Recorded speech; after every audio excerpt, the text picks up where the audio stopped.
오늘의 주요 뉴스입니다. 그동안 금융산업 경쟁력 저하 요인으로 지목된 망분리 규제가 10년 만에 풀립니다.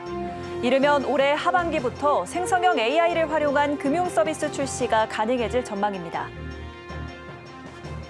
정부가 오늘 국무총리 주재 국무회의를 열고 노란봉투법 제2요구안을 의결했습니다.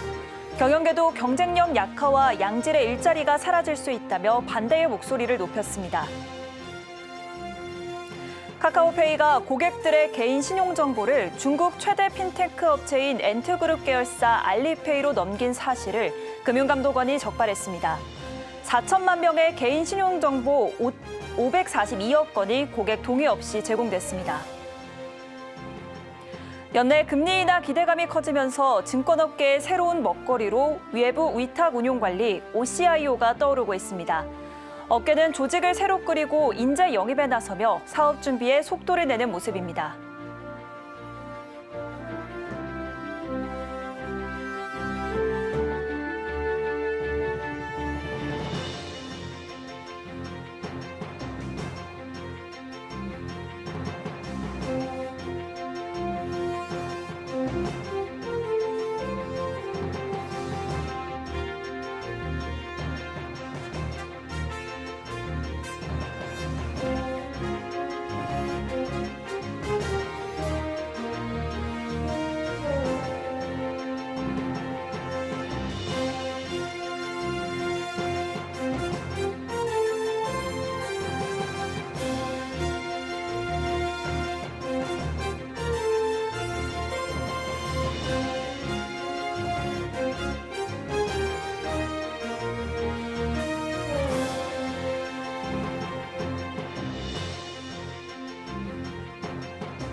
여러분 안녕하십니까? 8월 13일 센 경제라이브 시작합니다. 그동안 금융산업 경쟁력 저하 요인으로 제목된 망분리 규제가 10년 만에 풀립니다. 이르면 올해 하반기부터 생성형 AI를 활용한 금융서비스 출시도 가능해집니다. 이연아 기자입니다. 2013년 금융사 대규모 전산망 마비 사태 이후 도입된 망분리 규제가 10년 만에 풀립니다. 금융당국은 오늘 오후 경기도 김포 KB국민은행 통합 IT센터에서 금융 분야 망분리 개선 로드맵을 발표하며 금융개혁을 예고했습니다. 당국이 발표한 망분리 규제 완화는 단계적으로 진행됩니다. 먼저 올해 하반기 샌드박스를 통한 생성형 AI 활용이 가능해지고 범위도 넓어집니다. 당국은 금융사가 생성형 AI를 활용한 가명 처리된 개인 신용정보를 활용할 수 있도록 규제 특례를 허용하기로 했습니다. 또 클라우드 기반 응용 프로그램 이용 범위도 대폭 확대합니다. 기존 문서 인사관리 등 한정적 허용 범위에서 보안 고객관리 등 영역으로 응용 프로그램 이용이 확대됩니다. 내년 상반기 추진되는 망분리 규제 완화는 개인 신용정보 활용 범위 확대가 골자입니다. 올해 하반기 운영 성과를 바탕으로 내년 상반기에는 2단계 로드맵이 추진되는데 가명 처리된 정보가 아닌 개인 신용정보 직접 처리가 가능해집니다. 중장기적으로는 별도 금융보안법 제정을 통해 규칙 중심 규제를 원칙 중심으로 전환할 계획입니다. 이른바 디지털 금융보안법을 마련해 새로운 금융보안 체계를 구축한다는 방침입니다. 또 자체 리스크 평가를 바탕으로 세부적 보안 통제 구성이 가능해집니다. 동시에 금융사별 중요 보안 사항에 대한 최고 경영자, 이사회 보고 의무를 강화하고 전산망 사고가 발생할 경우 배상 책임을 높인다는 방침입니다. 이에 따라 과징금 도입 등 법적 근거도 추가적으로 마련됩니다. 금융권에서는 이번 당국의 망분리 개선 로드맵 발표를 환영하는 분위기입니다. 일각에서는 그동안 금융상품을 개발하거나 새로운 서비스 제공을 추진하는 과정에서 망분리 규제로 무산됐던 프로젝트가 있었는데 재추진이 가능하다는 의견도 나오고 있습니다. 서울경제TV 이어납니다. 대규모 정산 지연 사태를 일으킨 티몬과 위메프가 오늘 자구계획안을 두고 채권단과 논의에 나섰는데요. 어제 티몬과 위메프가 법원에 제출한 자구안이 실현 가능성이 있는지 등을 따져봤습니다. 이혜영 기자와 전화 연결합니다. 네, 오늘 오후 서울회생법원 회생 2부는 티메프 사태와 관련한 회생 절차 협의회를 비공개로 열었습니다.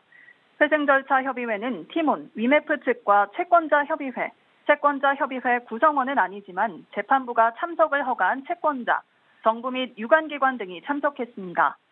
이날 협의회에선 어제 티몬과 위메프가 법원에 제출한 자구안이 실현 가능성이 있는지 등을 따져봤습니다. 자구안에 따르면 두 회사는 셀러에게 지급할 판매 대금이 회사를 거치지 않는 에스크로 계좌 도입, 커머스 업계 중 가장 빠른 수준인 배송 완료 후 1일 정산, 선정산 등 결제 주기 단축을 골자로 하는 정산 시스템 개편으로 신뢰를 회복하겠다는 계획입니다. 셀러 미정산 대금은 분할 변제 혹은 일정 비율 채권을 일시 변제한 뒤 출자 전환하는 두 가지 방안을 내놨습니다. 앞서 법원은 지난 2일 티몬과 위메프의 자율 구조조정 지원 프로그램을 승인했는데요. ARS 프로그램은 법원이 회생 절차 개시를 보류하고 채무자와 채권자들이 자율적으로 협의할 수 있도록 지원하는 제도입니다. ARS 프로그램을 통해 합의점이 도출될 경우 법원이 강제하는 회생 절차를 거치지 않아도 됩니다. 반면 협의가 이뤄지지 않으면 법원이 회생 절차 개시 여부를 최종 판단하게 됩니다. 한편 검찰은 조만간 티메프 사태와 관련해 부영배 큐텐 대표 등 주요 관계자를 불러 조사할 예정입니다. 검찰은 티몬 위메프 전담 수사팀을 꾸린 뒤 지난 1일 티몬 위메프 사옥과 구 대표의 자택 등을 압수수색하며 수사에 본격 착수한 바 있습니다.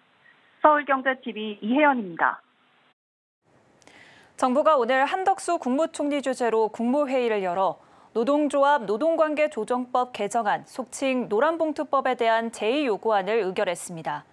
대통령이 제2요구안을 제가하면 이 법안은 국회로 돌아가 재의결 절차를 받게 되는데요. 노란봉투법을 두고 우리 기업들의 경쟁력 약화는 물론 양질의 일자리마저 위협한다는 분석이 나오고 있습니다. 김혜영 기자입니다. 노란봉투법은 하도급 노동자들에 대한 원청 기업의 책임을 강화하고 노동조합의 쟁의행위에 대한 기업의 손해배상 청구를 제한하는 것을 골자로 합니다. 지난 2014년 법원이 쌍용차 불법 파업 참여 노동자들에게 47억 원의 손해배상 판결을 내리자 한 시민이 지원 성금을 노란 봉투에 담아 보냈고 이후 진보정당을 중심으로 관련 법안이 발의됐습니다.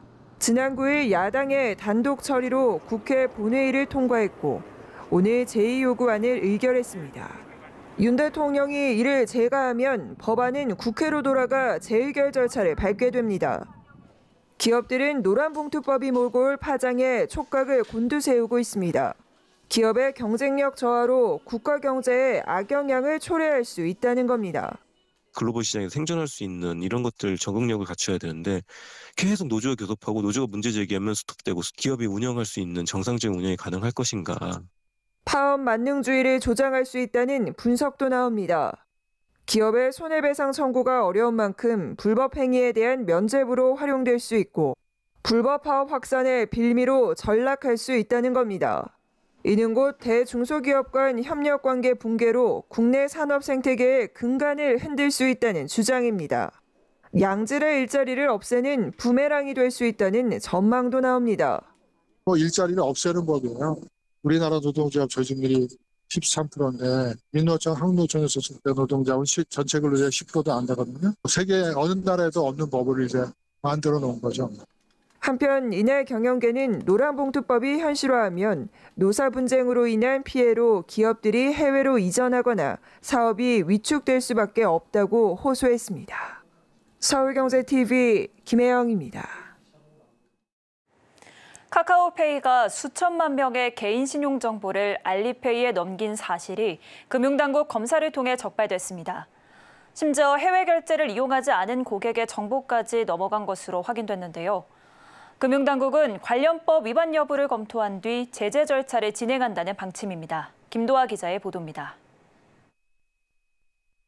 카카오페이가 가입 고객 전체의 개인 신용 정보를 고객 동의 없이 중국 알리페이에 넘긴 것으로 드러났습니다. 금융감독원은 오늘 카카오페이의 해외 결제 부문에 대한 현장 검사를 실시하는 과정에서 카카오페이가 그동안 고객 동의 없이 고객 신용 정보를 제3자에게 제공한 사실을 확인했다고 밝혔습니다. 알리페이에 제공된 정보는 카카오 계정 아이디와 휴대폰 번호, 이메일 주소를 비롯한 카카오페이 가입 내역과 거래 내역 등입니다. 카카오페이는 지난 2018년 4월부터 현재까지 가입 누적 고객 4,045만 명에 대한 정보를 총 542억 건 제공했습니다. 여기에는 해외 결제를 이용하지 않은 고객까지 포함돼 고객 정보 오남용이 우려되는 상황입니다. 심지어 카카오페이는 알리페이의 해외 결제 대금을 정산할 때 고객 신용정보 등의 정보 제공은 할 필요가 없는데도 해외 결제 이용 고객의 신용정보를 알리페이에 제공한 것으로 파악됐습니다. 지난 2019년 11월부터 현재까지 카카오페이를 통해 해외 결제를 이용할 때마다 카카오 계정 아이디와 주문 정보, 결제 정보 등 개인 정보가 알리페이 측에 제공된 건수는 5억 5천만 건에 달합니다. 금감원은 알리페이에 대금 정산을 해주기 위해서는 알리페이와의 주문 결제 정보만 공유하면 되는데도 지금까지 해외 결제 고객의 신용 정보를 불필요하게 제공해왔다고 지적했습니다. 금감원은 향후 관련 법률 검토를 거쳐 제재 절차를 신속히 진행하는 한편 유사 사례에 대한 점검을 실시할 계획입니다. 한편 카카오페이는 입장문을 통해 관련 정보 제공은 사용자의 동의가 필요 없는 업무 위수탁 관계에 따른 신용정보의 처리 위탁에 해당한다며 철저한 암호화를 통해 전달돼 원본 데이터를 유추할 수 없다고 반박했습니다. 서울경제TV 김도아입니다.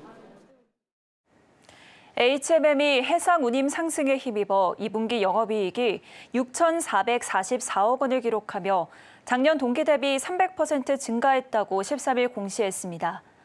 매출은 2조 6,634억 원으로 같은 기간 25% 늘었습니다.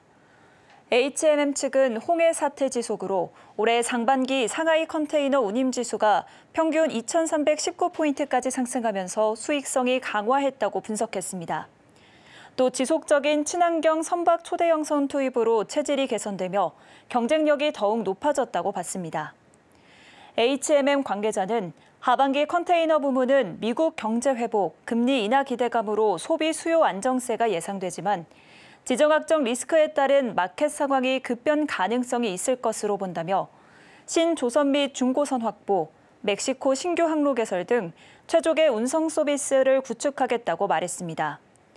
벌크 부문에 대해선 장기 화물 계약 연장 및 신규 계약 확보 추진 등으로 화주 화물 개발을 통한 수익성 극대화에 노력한다는 방침입니다.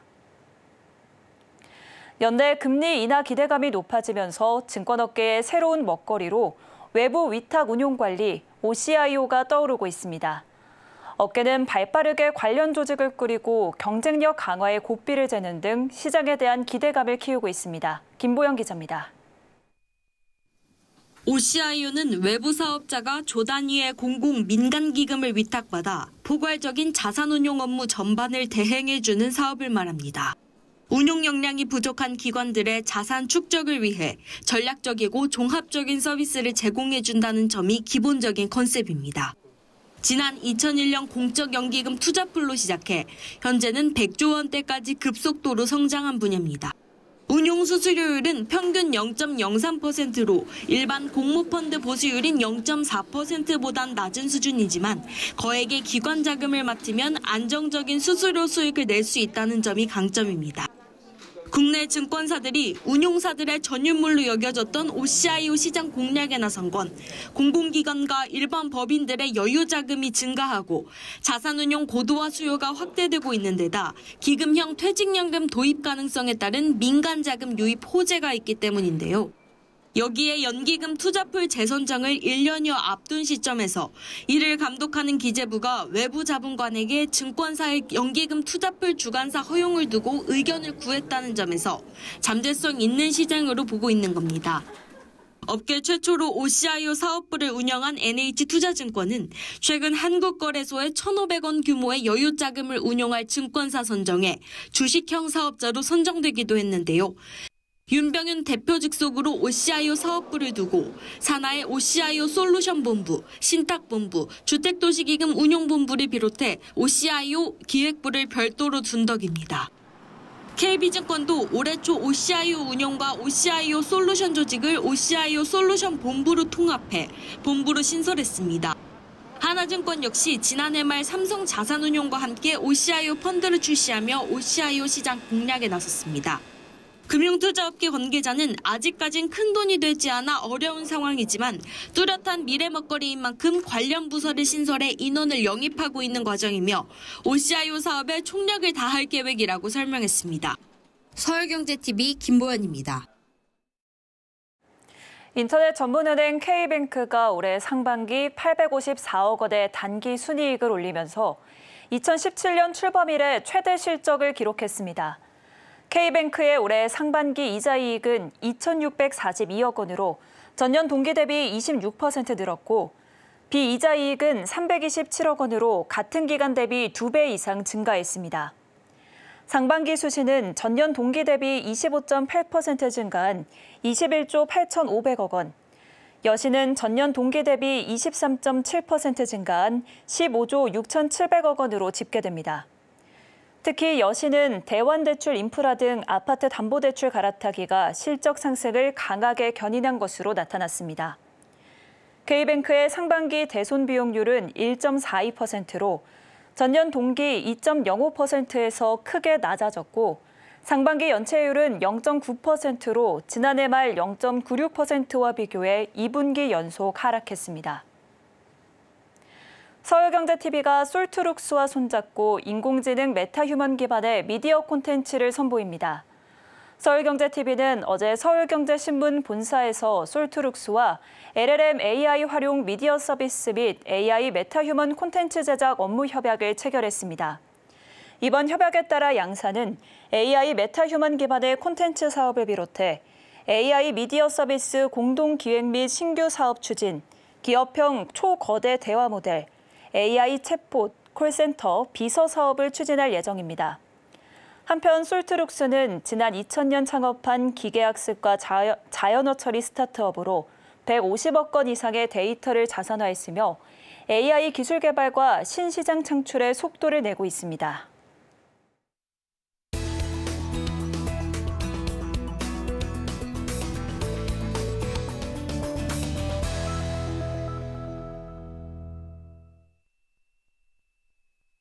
경남 지역의 경제가 활력을 되찾고 있습니다.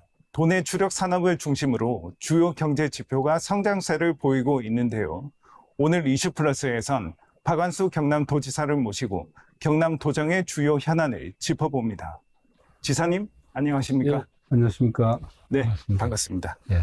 최근 민선 8기가 예. 2주년을 맞았는데요.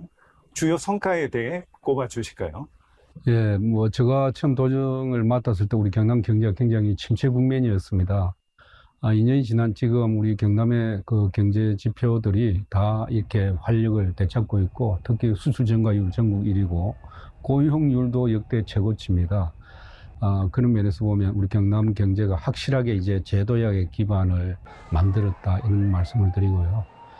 경제뿐만 아니라 우리 경남의 위상도 많이 높아진 것 같습니다. 정부로부터 우주항공청도 이제 설치가 됐고, 또 국가 산단 지정이라든지 글로컬 교육 특구에 대한 지정도 전국에서 가장 많이 받은 입장이고, 여러 가지 도정의 성과로 인해서 이제 최근에 도민들 그 만족도를 보면 지난 2년 전보다는 한 6% 이상 이렇게 만족도가 높아진 그런 통계 수치가 나오고 있습니다. 이렇게 볼 때 우리 도정이 이제 본격적으로 본궤도에 올랐다, 이렇게 말씀드릴 수 있을 것 같습니다.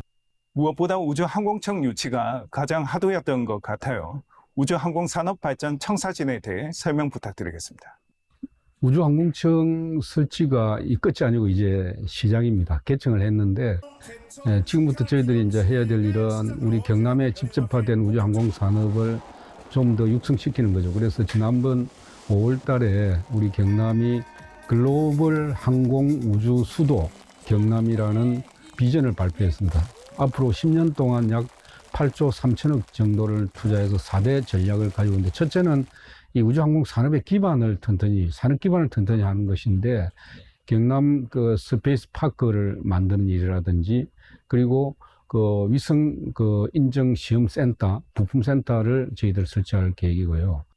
두 번째는 그 우주항공 분야에 대한 핵심적인 기술을 이제 개발하는 일입니다. 세 번째는 우리 경남의 이제 우주항공 산업을 비롯해서 산업 생태계를 만든 일인데, 예를 들면 이제 보잉사나 에어버스와 같은 큰 대기업, 세계적인 우주항공 기업들의 R&D 센터를 우리 경남에 유치하는 일. 네 번째 전략은 우리 우주항공청 임시청사를 가지고 개청을 했는데, 장기적으로는 사천 진주를 중심으로 해서 우주항공 그 복합 도시를 조성을 해서 여기 앞으로 우주항공청뿐만 아니라 우주항공 관련 기업, 우주항공 관련 연구기관 이런 부분들을 다 유치할 수 있는 정주 여건을 만드는 일인데, 이 국가산단을 투자진흥지구로 지정해서 우리 한국의 우주항공 기업이라든지 세계적인 우주항공 기업들을 유치하기 위한 노력을 기울여 나갈 생각입니다.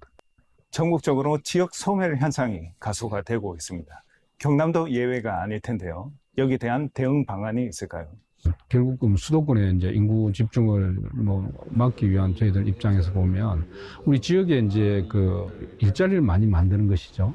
그래서 지역 산업을 활성화시키고 또 지역의 정주 여건을 좀 수도권 못지않는 그 정주 여건을 만들어서 젊은 청년들이 지역에 정주할 수 있도록 이렇게 다방면으로 노력을 하고 있습니다. 저희들 입장은 우리 경남에서 태어난 젊은이들이 우리 경남에서 꿈과 희망을 가지고 인생을 실행할 수 있는 그런 경남을 만들자 하는 차원에서 저희들이 여러 가지 노력을 기울이고 있습니다. 이번에는 후반기 도정 주요 과제와 주요 정책에 대해 설명 부탁드리겠습니다. 제가 민선 8기 도정을 맡고 나서 지난 2년 동안은 사실 우리 경남의 경제가 많이 침체되어 있었기 때문에 지역 경제를 활성화시키자 하는 차원에서 도정을 경제 활성화에 매진을 해왔습니다. 후반기 2년은 그동안에 좀 못 챙겼던 우리 도민들의 생활, 민생을 좀 챙겨야 되겠다.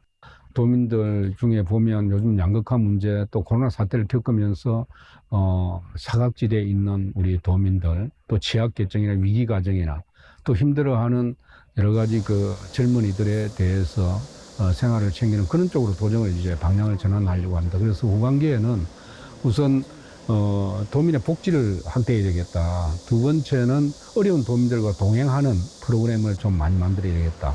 세 번째는 우리 지역에서 태어난 젊은이들이 희망을 가질 수 있도록, 그래서 복지, 동행, 희망이라는 가치를 가지고 후반기 도정을 끌어나갈 생각입니다. 마지막으로 도민들에게 전하실 말씀이 있습니까? 경남 도정의 구호가 활기찬 경남, 행복한 도민입니다.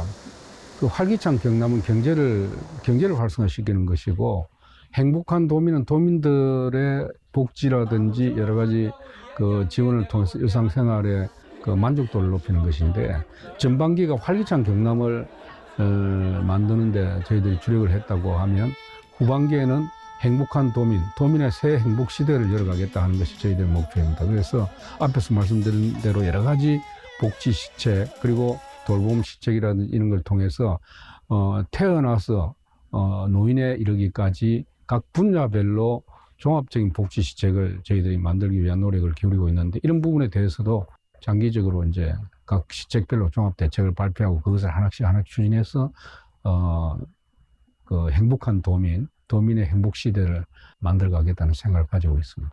경남 지역이 경제 성장을 토대로 도민이 행복한 도시로 거듭날 수 있기를 기대해 보겠습니다. 오늘 좋은 말씀 감사합니다. 예, 감사합니다. 네, 고맙습니다.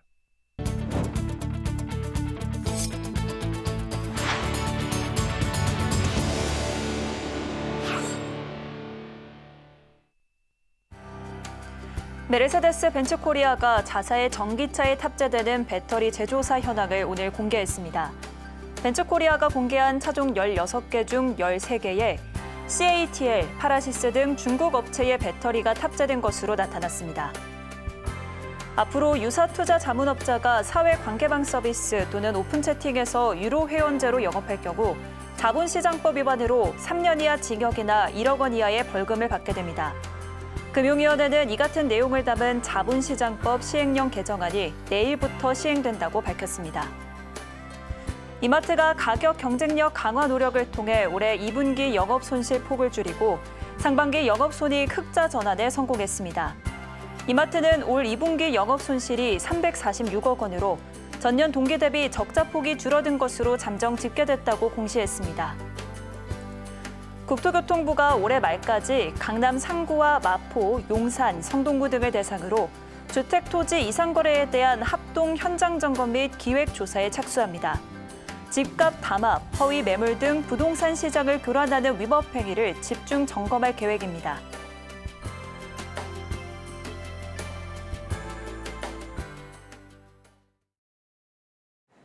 이상으로 센 경제 라이브 마칩니다. 시청해주신 여러분 고맙습니다.